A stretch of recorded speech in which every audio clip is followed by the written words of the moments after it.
नमस्कार. मी ऐश्वर्या दर्शन Kshirsagar. I can training इन्स्टिट्यूटमध्ये तुमचं सर्वांचं मनापासून स्वागत करत आहे. आज आपण पाहणार आहोत मंथन या राज्यस्तरावरती घेतल्या जाणाऱ्या प्रज्ञाशोध परीक्षेबद्दल थोडीशी माहिती. तर मंथन ही परीक्षा इयत्ता 3री या वर्गासाठी घेतली जाते. मंथन या परीक्षेचा फायदा आपल्याला असा आहे की ही जी परीक्षा आहे 4थी 5वी ला ज्या घेतल्या जातात शिष्यवृत्ती परीक्षा त्यांचा पाया म्हणून आपण या परीक्षेकडे पाहू शकतो. तर ही परीक्षा आपल्याला आत्ता होणाऱ्या स्पर्धा परीक्षांबद्दल थोडीशी एक छोटीशी आपण झलक म्हणू शकतो. त्याच्यामध्ये आपल्याला कळतात की पेपर कोणते कसे असतात, प्रश्न कसे असतात, हे आपल्याला मंथन या परीक्षेमधून कळू शकते. तर मंथन ही परीक्षा जी आहे ती एकूण 300 मार्कांची असते. याच्यामध्ये 2 पेपर असतात. पेपर पहिला जो आहे त्याच्यामध्ये भाषा आणि गणित हे 2 विषय असतात. तर आपल्याला भाषेमध्ये आपल्या राज्यस्तरावर घेतल्या जाणारी ही परीक्षा असल्यामुळे मराठी हा विषय असतो. तर पेपर पहिला जो आहे हा एकूण 150 गुणांचा असतो. त्याच्यामध्ये गुणविभागणी अशी असते की मराठी जो पेपर आहे तो 25 प्रश्न आणि एकूण गुण 50 असतात. याचाच अर्थ आपल्याला एक प्रश्न हा 2 मार्कांसाठी असतो. तर गणित हा जो विषय आहे याचे आपल्याला 50 प्रश्न असतात आणि एकूण गुण 100 असतात. जसे मराठीमध्ये एक प्रश्न 2 मार्कांचा असतो तसेच गणितामध्ये सुद्धा असते. या परीक्षेला निगेटिव्ह मार्किंग नसते. तर आत्ता जसे पाहिले आपण पहिला पेपर जो आहे तो 150 मार्काचा तसेच दुसरा पेपरही 150 मार्काचा असतो. याच्यामध्ये जी भाषा आहे ती इंग्रजी व दुसरा विषय असतो बुद्धिमत्ता चाचणी. तर इंग्रजीमध्ये पहिले जे प्रश्न आहेत 25 त्यांना जसे मराठीमध्ये होते तसेच 50 गुण आणि बुद्धिमत्ता चाचणीमध्ये सुद्धा गणितासारखेच 50 प्रश्न आणि एकूण गुण 100 मार्कांचे. अशी ही आपली मंथन परीक्षा एकूण 300 मार्कांची असते. आत्ताच आपण मंथन या परीक्षेबद्दल माहिती घेतली. आज आपण सुरुवात करणार आहोत मंथन या परीक्षेतला पहिला विषय जो आहे आपला गणित. तर गणितामध्ये आपल्याला मंथन या विषयासाठी परीक्षेसाठी काही 6 टॉपिक आहेत. ज्याच्यामध्ये सगळ्यात पहिला टॉपिक जो आहे तो आहे संख्याज्ञान. संख्याज्ञान म्हणजेच काय तर आपण आपल्या रोजच्या वापरात ज्या संख्या वापरतो तर त्या संख्या ज्या आहेत त्या कुठून सुरू होतात किंवा कुठपर्यंत असतात. म्हणजेच आपण एकक, दशक, शतक या संख्या किंवा हजार, 10,000, लाख या संख्या ज्या आहेत त्यांचं ज्ञान आपल्याला पहिल्या टॉपिकमध्ये आहे. म्हणजेच काय तर आपण या संख्यांबद्दलची माहिती मोठी संख्या, लहान संख्या, त्या संख्येबद्दलचे सगळं काही जे ज्ञान आहे ते आपल्याला पहिल्या टॉपिकमध्ये करता येणार आहे. तर आपण आता पाहणार आहोत संख्याज्ञान. त्याच्यामध्ये पहिला जो टॉपिक आहे तो आहे 3 अंकीपर्यंतच्या संख्या शब्दात म्हणजेच अक्षरात व्यक्त करणे. तर आपण पाहिले आहेत की 1 ते 9 जे अंक आहेत त्यांना आपण एक अंकी संख्या किंवा एक अंक म्हणू शकतो. तसेच 10 नंतरनं चालू होणाऱ्या आणि 99 पर्यंत थांबणाऱ्या ज्या संख्या आहेत त्यांना आपण 2 अंकी संख्या म्हणतो. तसेच 99 मध्ये 1 मिळवले असता आपल्याला सर्वात पहिली छोटी आपली 3 अंकी संख्या मिळते जी की आहे आपली 100. तर 100 जे आहे 100 पासून 999 पर्यंत ज्या संख्या आहेत त्यांना आपण 3 अंकी संख्या म्हणू शकतो. तर आपल्याला ज्या 3 अंकी संख्या आहेत त्या अंकात तर लिहिता येतातच पण त्या अक्षरात वाचण्यासाठी आपल्याला काही महत्त्वाचे नियम जे आहेत ते पाहणं गरजेचं आहे.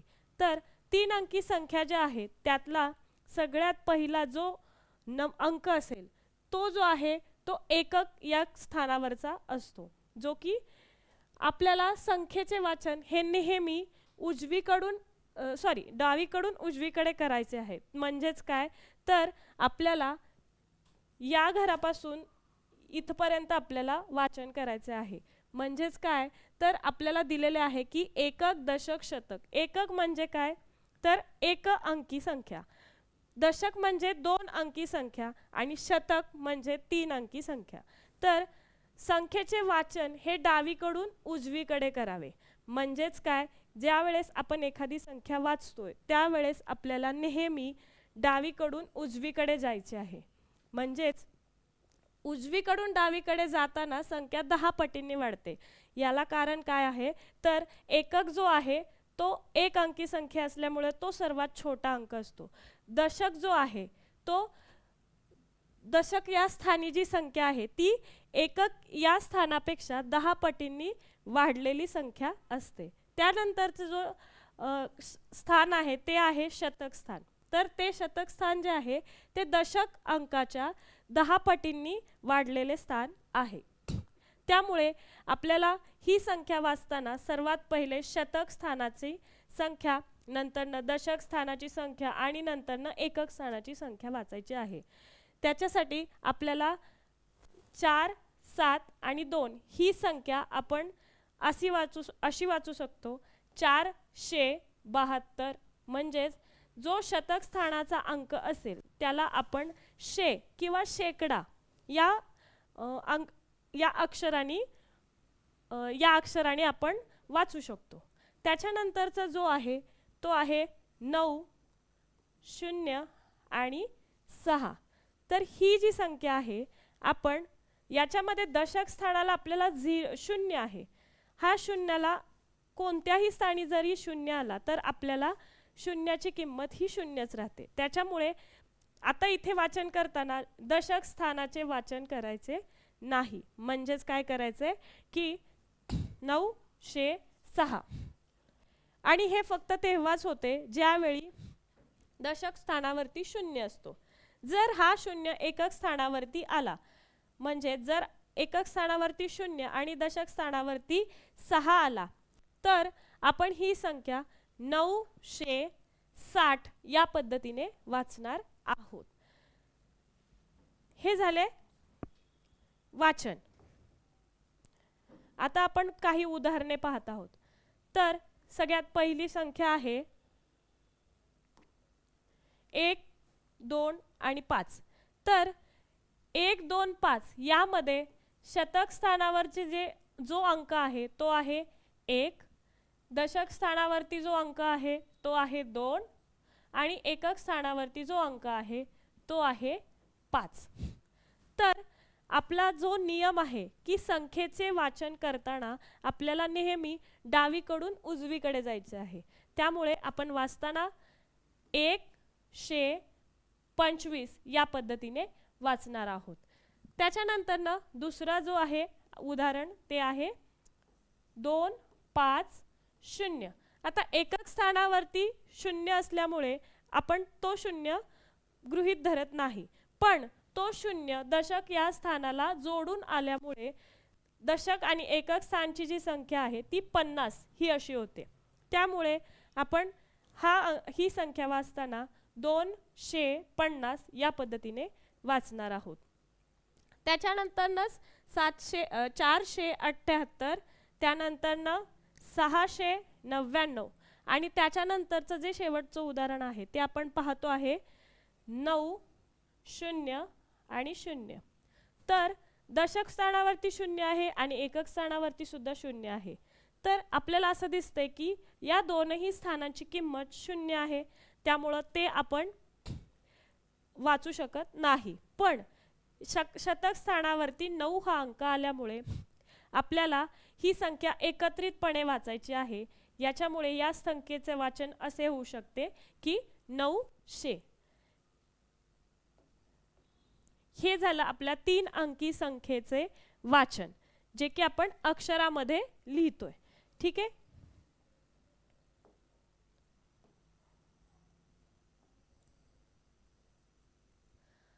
आत्ताच आपण पाहिलं की 3 अंकी संख्या ज्या अंकामध्ये होत्या त्या अक्षरामध्ये आपण कशा वाचत होतो. आता आपण पाहणार आहोत ज्या संख्या अक्षरांमध्ये आहेत त्या अंकामध्ये व्यक्त कशा करायच्या. तर आपल्याला जर एखादी संख्या दिली आहे 3 अंकी, तर संख्या दिल्यानंतर त्यांचे प्रथम आपल्याला एकक, दशक व शतक असे आलेखन करावे लागणार आहे. त्याच्यासाठी आपण एक उदाहरण घेतलं आहे 525.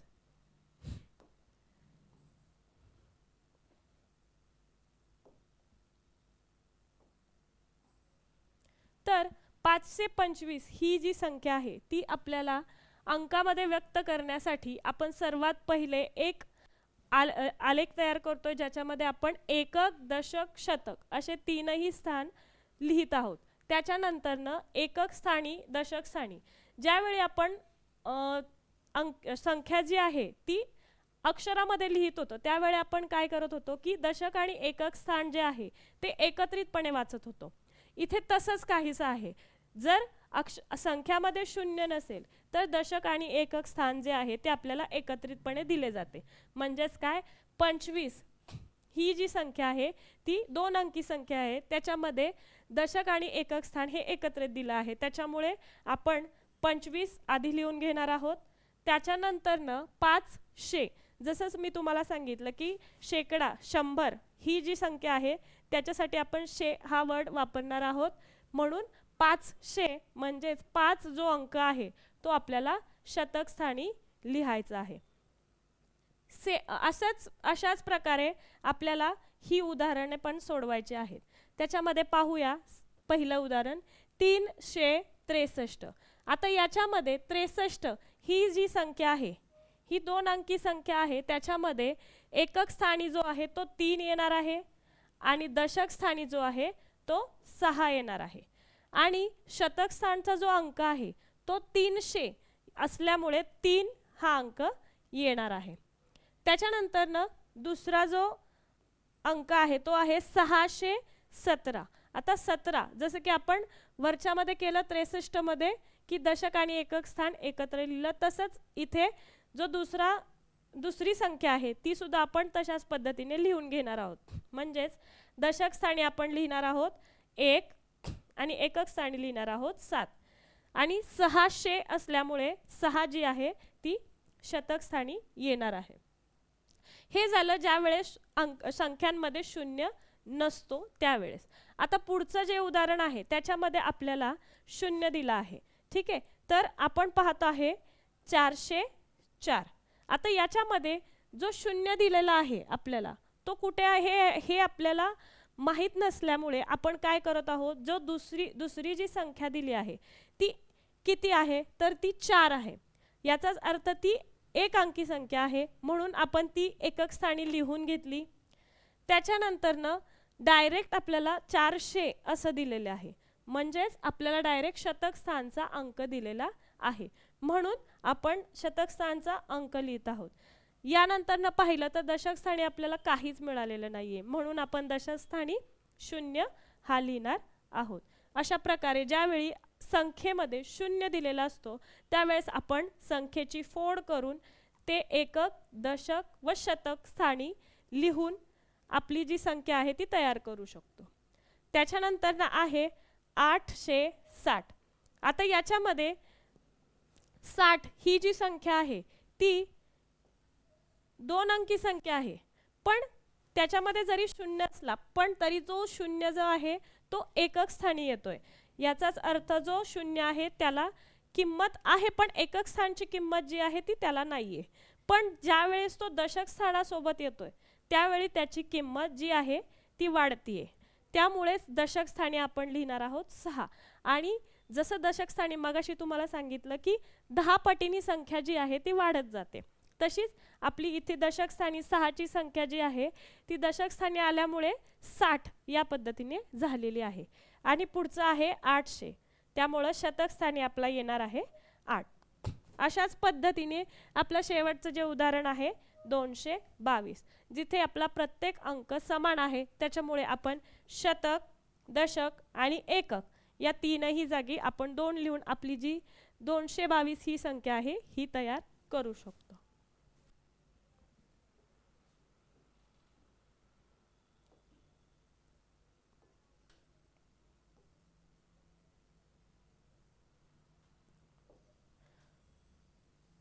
याच्यानंतरनं आपण पाहणार आहोत पूर्ण हजार संख्या शब्दात व अंकात व्यक्त करणे. म्हणजेच काय, आतापर्यंत आपण पाहत होतो 3 अंकी संख्या, ज्याच्यामध्ये आपल्याला 3 स्थान होते ज्याचं नाव आहे एकक, दशक, शतक. ज्यावेळी आपण 999 या 3 अंकी संख्येपर्यंत पोहोचतो त्यानंतरनं ज्यावेळेस आपण 999 मध्ये एक अंक मिळवतो त्यावेळेस आपल्याला मिळते आपली पूर्ण हजार संख्या. तर पूर्ण हजार संख्येचे जे स्थान आहे ते आहे 1000, जे आपल्याला शतक स्थानच्या पुढे लिहायचे आहे. त्यामुळे 4 अंकी संख्या जी आहे ती अशा प्रकारे तयार होते: 1000, शतक, दशक व एकक. आता जे आपले 999 मध्ये आपण ज्यावेळेस एक मिळवला त्याच्यानंतर जी आपल्याला संख्या मिळाली ती आहे 1000. यालाच आपण सहस्त्र असे सुद्धा म्हणू शकतो. म्हणजे जसे आपण 100ला शेकडा म्हणत होतो तसेच 1000ला आपण सहस्त्र असे सुद्धा म्हणू शकतो. आता ही संख्या 1000 पूर्ण 1000 असल्यामुळे एकक स्थानी 0, दशक स्थानी 0, शतक स्थानी 0 आणि फक्त 1000 या स्थानी कोणताही एक अंक येऊ शकतो. जसेच 1000 आहे तसेच आपण 2000ही घेऊ शकतो. म्हणजेच काय, 1च्या जागी 2 घेऊन बाकी स्थानी 0 घेतल्यानंतरनं आपल्याला 2000 ही संख्या मिळते.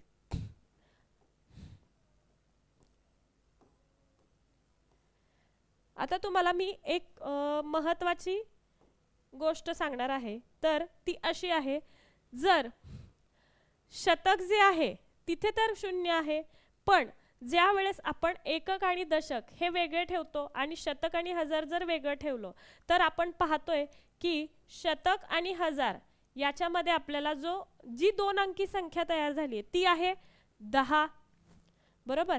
आणि 10 तयार झाल्यामुळे 10 शतक हे तयार होतंय.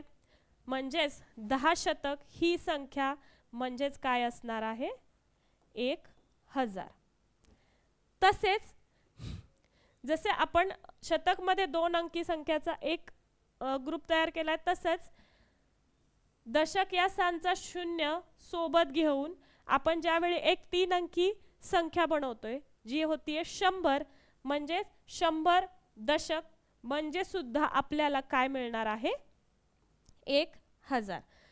म्हणजेच आपल्याला लक्षात ठेवण्यासाठी हे 2 खूप महत्त्वाच्या गोष्टी आहेत.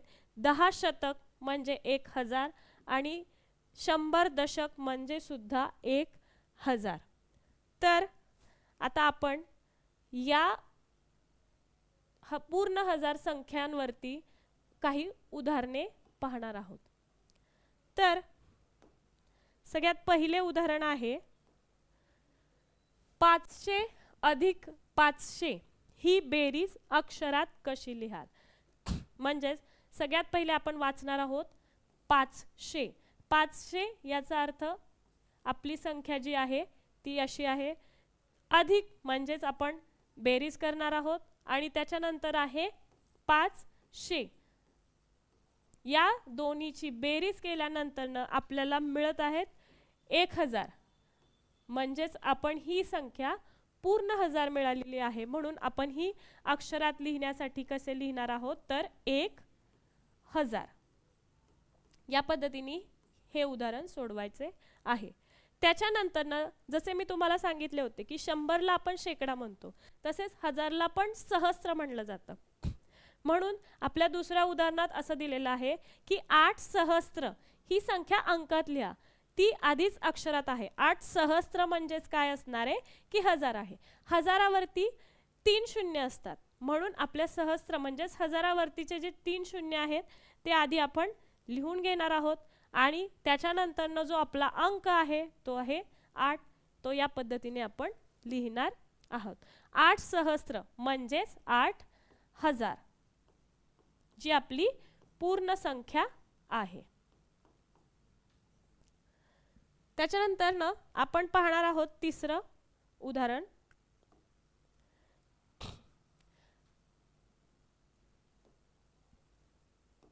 आता हे थोडेसे वेगळ्या प्रकारचे उदाहरण आहे.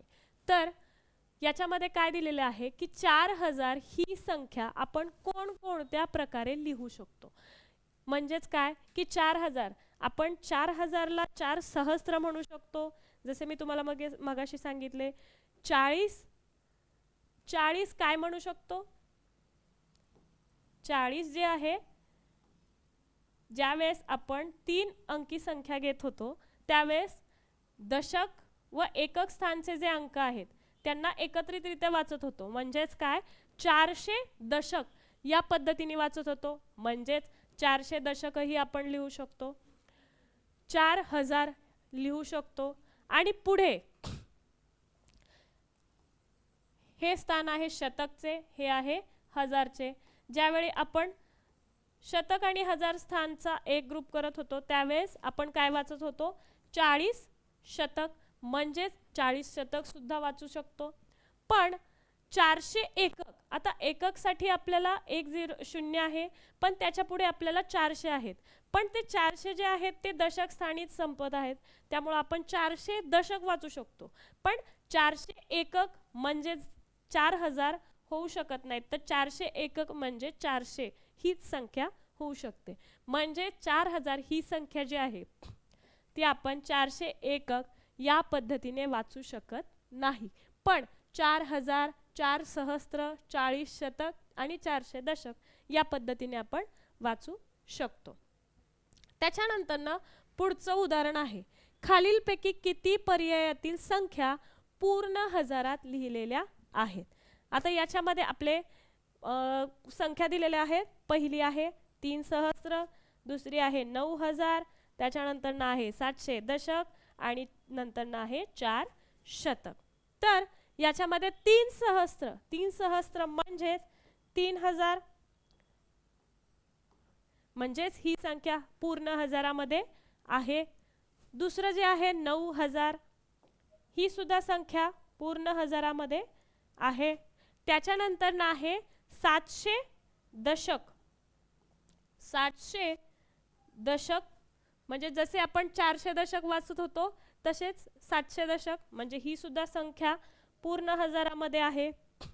त्याच्या पुढची जी संख्या दिलेली आहे 4 शतक, 4 शतक म्हणजे शतक स्थानी 4 आणि नंतर न 00, म्हणजेच 4 शतक म्हणजे 400, जे की पूर्ण हजारात लिहिलेली संख्या नाही. म्हणून आपण 1, 2, 3 म्हणजेच 3 प्रकारे ज्या संख्या लिहिलेल्या आहेत त्या पूर्ण हजारात आहेत. म्हणून आपण पर्याय क्रमांक 1, पर्याय क्रमांक 1 हा निवडतोय. त्याच्यानंतर ना आपलं पुढचं उदाहरण जे आहे ते आहे 325 अधिक 675 बरोबर किती. आता याच्यामध्ये आपण पाहू शकतो आपल्याला बेरीज करायची आहे. आपली पहिली 3 अंकी संख्या आहे 325 अधिक 675. तर ही बेरीज करताना आपण पाहत आहोत की 75 आणि 25 म्हणजेच 75 आणि 25 100 होतात. म्हणजेच आपण बेरीज करताना एक एक स्थानाची करणार आहोत. 5 अधिक 5 10, त्याच्यानंतर 7 अधिक 2 9 अधिक 1 10, म्हणजेच पुन्हा एक 0 आणि 1 हातचा. त्याच्यानंतर 6 अधिक 3 9 आणि 1 10. आता आपल्या ज्या संख्या आहेत त्या संपलेल्या असल्यामुळे आपण पुढे हातचा देणार नाहीये, तर पूर्ण 10 इथे लिहिणार आहोत. म्हणजेच 325 अधिक 675 ही संख्या जर बेरीज केली तर आपल्याला मिळतात 1 सहस्त्र, म्हणजेच 1000. तर अशा पद्धतीने आपण पूर्ण हजारातील ज्या संख्या आहेत त्यांचे वाचन, त्यांची बेरीज, त्यांचं अक्षरात व अंकात कशा व्यक्त करायचा हे आपण टॉपिकमध्ये कव्हर केलेलं आहे. ई टॉपिक आहे 3 अंकी संख्येची स्थानिक व दर्शनी किंमत. तर या टॉपिकमध्ये आपण पाहणार आहोत की जे आपण 3 अंकी शब्द म्हणजे 3 अंकी जे शब्दात करत होतो तेच आपण अक्षरांमध्येही करायला शिकलो. तेच आता आपण फक्त त्या प्रत्येक अंकाची जी किंमत आहे ती जाणून घेणार आहोत. तर याच्यामध्ये 2 प्रकारच्या किंमती असतात. एक आहे स्थानिक किंमत आणि दुसरी आहे दर्शनी किंमत. तर स्थानिक किंमत लिहिताना अंक ज्या स्थानावरती असतो त्या स्थानाच्या किमतीने अंकाला गुणतात. तुम्हाला आठवत असेल तर मी सांगितलं होतं की एकक स्थानी जो अंक असतो त्याची किंमत ही हा तोच अंक असतो, कारण की त्या स्थानावरची किंमत जी आहे ती 1 असते. तर डावीकडून उजवीकडे जाताना आपण अंक वाचतो आणि जी दशक स्थानावरची जो अंक असतो त्याची किंमत ही पुढच्या घरापेक्षा म्हणजेच उजवीकडच्या घरापेक्षा 10 पटींनी जास्त असते. असंच आपण ज्यावेळी डावीकडे सरकत जातो त्यावेळी अंकाची किंमत जी आहे ती 10 पटीने वाढत जाते. आता आपण पाहणार आहोत उदाहरणासोबत हे कसं आपण ठरवू शकतो. तर आपल्याला एक उदाहरण दिलेलं आहे 541. तर या संख्येत 5 हा अंक शतक स्थानी आहे, म्हणजेच तिसऱ्या घरामध्ये आहे 5. त्याच्यानंतर ना आहे 41. 41 जे आहे ते दशक आणि एकक स्थानावरती आहेत.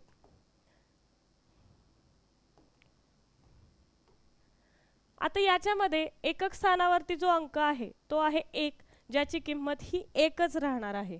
पण दशक स्थानावरचा जो अंक आहे 4, तो आपल्याला दिसताना जरी 4 दिसला असेल तरी पण त्याचे स्थान हे दशक स्थानाचे असल्यामुळे जे 10 पटींनी वाढलेले आहे, म्हणून 4 या अंकाची स्थानिक किंमत ही 40 अशी होणार आहे. त्याच्यानंतर ना पुढचा जो अंक आहे तो 5, जो शतक स्थानावर आहे, म्हणजेच दशक स्थानाच्याही पुढे 10 पटींनी अजून वाढलेला अंक, त्यामुळे 5 या अंकाची स्थानिक किंमत ही 500 एवढी होणार आहे.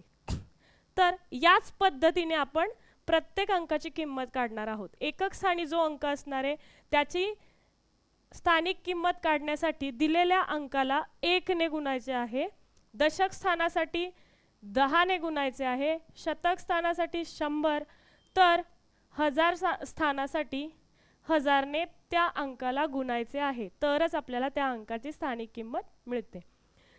आपण जसं स्थानिक किंमत पाहतोय तसंच दर्शनी किंमत सुद्धा एक आहे.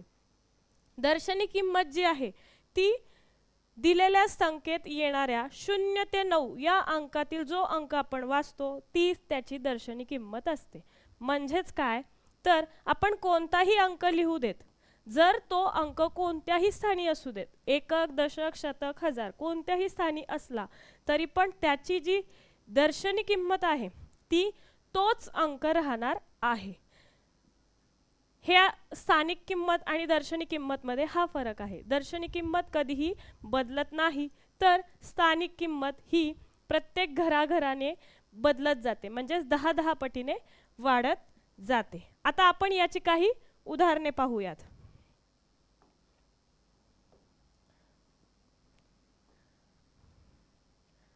पहिले उदाहरण आहे 123 या संख्येतील कोणत्या अंकाची स्थानिक किंमत सर्वात जास्त आहे. आता 123 याच्यामध्ये सगळ्यात पहिले आपण त्यांचं आलेखन करून घेऊया, म्हणजेच एकक, दशक आणि शतक. अर्थातच शतक स्थानी जो अंक आहे तो त्याची किंमत ही जास्त असणार आहे, कारण की एकक स्थानी जो अंक आहे त्याची किंमत ही 3 गुणिले 1 बरोबर 3. दशक स्थानचा जो अंक आहे त्याची 2 गुणिले 10 बरोबर 20. आणि शतक स्थानचा अंक 1 असला, जो दिसताना जरी लहान दिसला असला तरी तो शतक या स्थानी असल्यामुळे त्याचा 1 गुणिले 100 म्हणजेच 100 ही त्याची स्थानिक किंमत असणार आहे.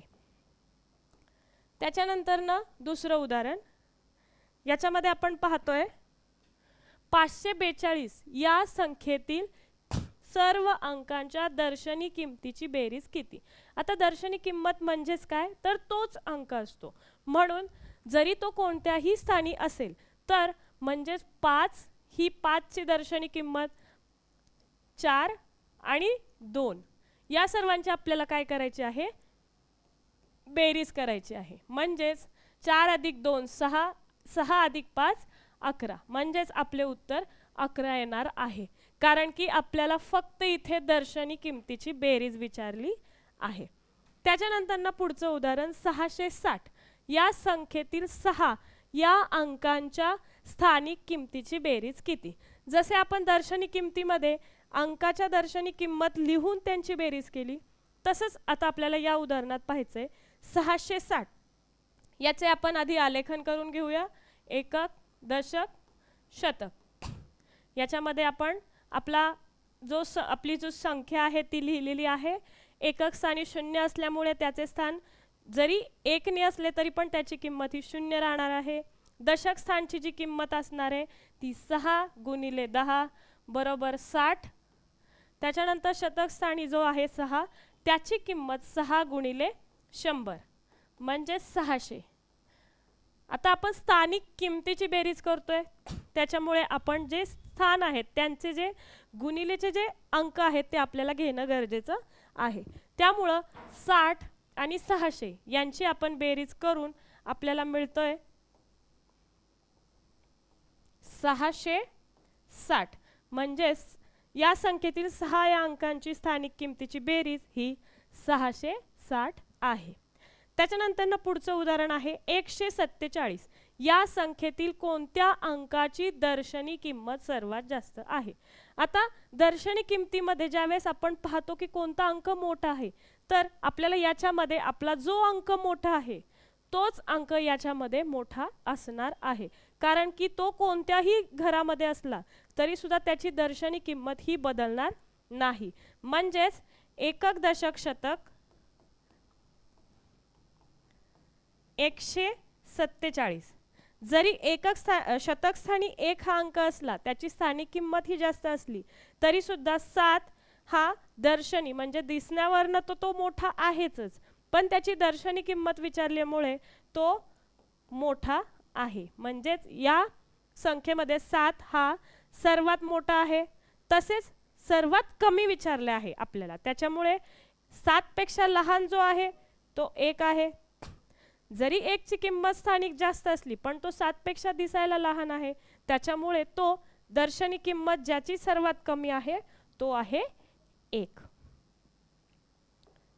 याच्यानंतर पुढचं उदाहरण आहे 350. या संख्येतील 5 ची स्थानिक किंमत व दर्शनी किंमत यातील फरक किती? आता आपण सर्वात पहिले याचं आलेखन करून घेऊया. एकक, दशक, शतक. याच्यामध्ये आपली जी संख्या आहे ती आपण लिहिलेली आहे 350. एकक स्थानी जो अंक आहे तो आधीच 0 आहे आणि त्यामुळे त्याची स्थानिक किंमत आणि दर्शनी किंमत दोन्हीही 0 राहणार आहे. आपल्याला विचारलेलं आहे 5 ची स्थानिक किंमत. आता 5 ची स्थानिक किंमत आपण काढून घेतोय. तो दशक या स्थानी असल्यामुळे आपल्याला 10 ने त्याला गुणायचे आहे, म्हणजेच त्याची स्थानिक किंमत ही 50 झाली आहे. तसेच दर्शनी किंमत ही तोच अंक राहणार आहे, म्हणजेच 5. म्हणजेच या दोन्हीचे आपल्याला फरक काढायचा आहे. फरक याचा अर्थ आपल्याला या दोघांची वजाबाकी करायची आहे. म्हणजेच आपण पाहतो 50 मधून 5 गेले 45. म्हणजेच 5 या अंकाची स्थानिक किंमत आणि दर्शनी किंमत यातील फरक हा 45 आहे.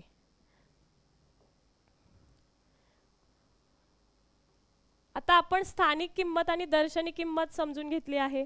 त्याच्यामध्ये कोणत्या स्थानाला कोणत्या अंकाने गुणायचं असतं हेही आपल्याला समजले आहे.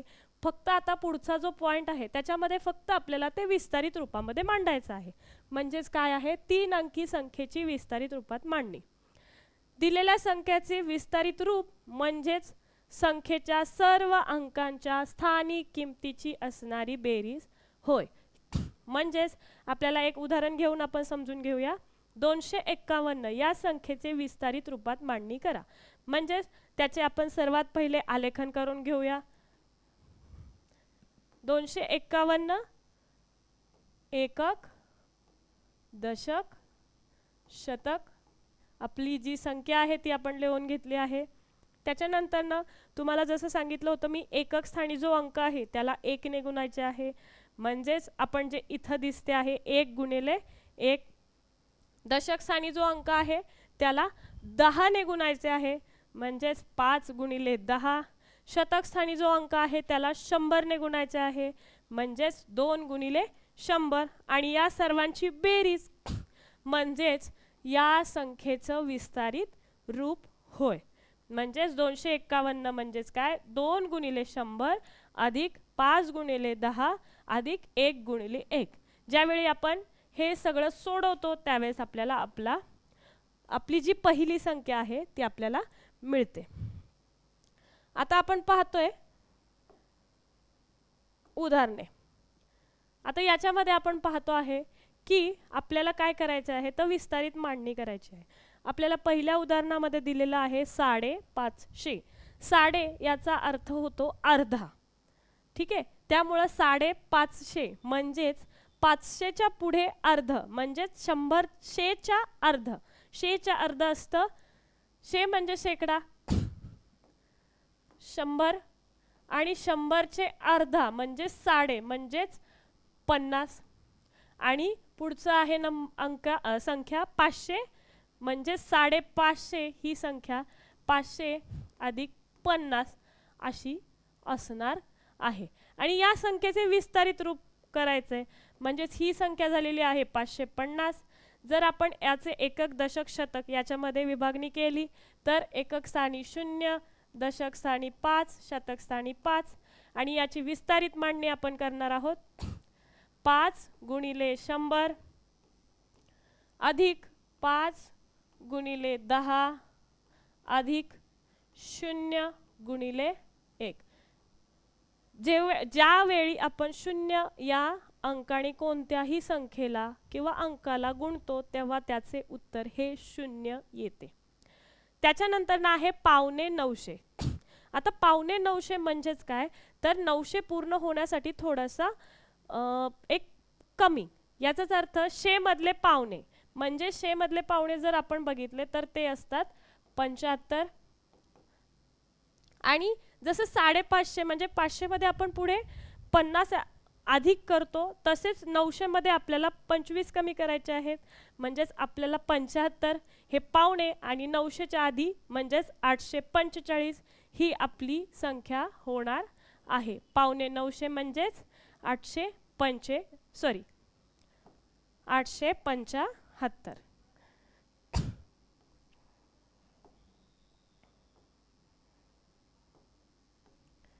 ही झाली आपली 950 ही संख्या आणि या संख्येचा आपल्याला विस्तारित मांडणी करायची आहे जी की आपण एकक दशक शतक लिहून घेऊया. याच्यामध्ये 8, 7 आणि 5 याची विस्तारित मांडणी आहे. 8 गुणिले 100 अधिक 7 गुणिले 10 अधिक 5 गुणिले 1. ही झाली 950 या संख्येची विस्तारित मांडणी. त्याच्यानंतर ना पुढे आहे 125. याच्या पुढे दिलेला आहे आपल्याला शे. शे म्हणजे मी तुम्हाला सांगितले आहे शे म्हणजे असते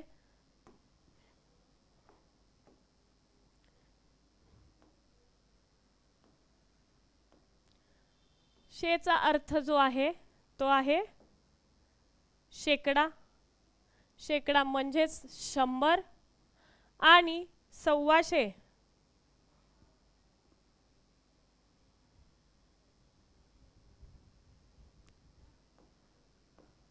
125 म्हणजेच शेच्या पुढे थोडा पावभाग म्हणजेच पावभाग म्हणजेच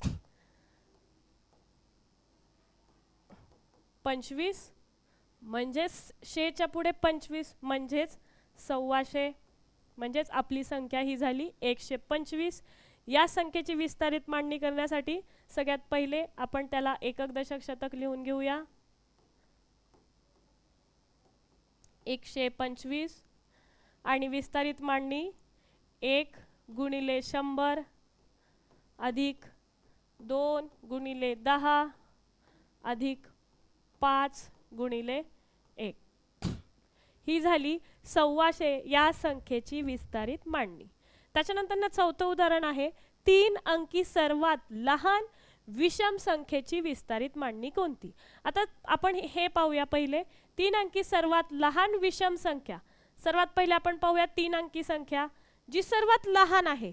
म्हणजेच 3 अंकी संख्या ही सुरुवात जिथून होते 100 पासून. पण 100 या संख्येच्या एकक स्थानी 0 असल्यामुळे ती विषम संख्या आहे, बरोबर? नाही, तर समसंख्या आहे. 0 असल्यामुळे ती समसंख्या आहे आणि आपल्याला विषम संख्या हवी आहे. 100च्या आधी 99 आहे, जी की 2 अंकी संख्या आहे. म्हणून 100च्या पुढची संख्या म्हणजेच 101 ही सर्वात लहान 3 अंकी विषम संख्या आहे. याच्यात आपण पाहूया 101 या संख्येचे विस्तारित मांडणी. आपण त्याला एकक दशक शतक करून घेऊया. 101 आता विस्तारित मांडणी बरोबर 1 गुणिले 100 अधिक 0 गुणिले 10. शून्याला कोणत्याही अंकाने किंवा संख्येने गुणले तर उत्तर हे 0 येते, अधिक 1 गुणिले 1. ही झाली 3 अंकी सर्वात लहान विषम संख्येची विस्तारित मांडणी. याच्यानंतर पुढचं आहे 400 अधिक 60 अधिक 8. आता आपल्याला याच्यामध्ये सर्वात पहिले आपल्याला हे सोडवून घ्यायचे आहे. 400 अधिक 60 अधिक 8. जर आपण पाहिलं तर आपल्याला हे विस्तारित रूपच दिसत आहे, फक्त आपल्याला ते या मांडणीमध्ये करायचे आहे. ही संख्या जी होतीये ती होतीये 468 आणि आपली विस्तारित मांडणी म्हणजे 4 गुणिले 100 अधिक 6 गुणिले 10 अधिक 8. म्हणजे 4 गुणिले 100 म्हणजे 400, 6 गुणिले 10 म्हणजे 60 आणि 8 गुणिले 1 म्हणजेच 8. ही झाली 400 अधिक 60 अधिक 8 या संख्येची विस्तारित मांडणी. आत्ताच आपण पाहिले संख्याज्ञानचे काही टॉपिक. उर्वरित जे टॉपिक आहेत ते आपण पुढच्या व्हिडिओमध्ये पाहणार आहोत. मला अपेक्षा आहे की आज मी तुम्हाला जे समजवलं आहे ते समजलं असेल. जरी नसेल समजलं तरी तुम्ही कमेंट बॉक्समध्ये टाईप करू शकता आणि आपल्या इन्स्टिट्यूटच्या पेजला तुम्ही लाईक, शेअर, सबस्क्राईब करा. थँक्यू.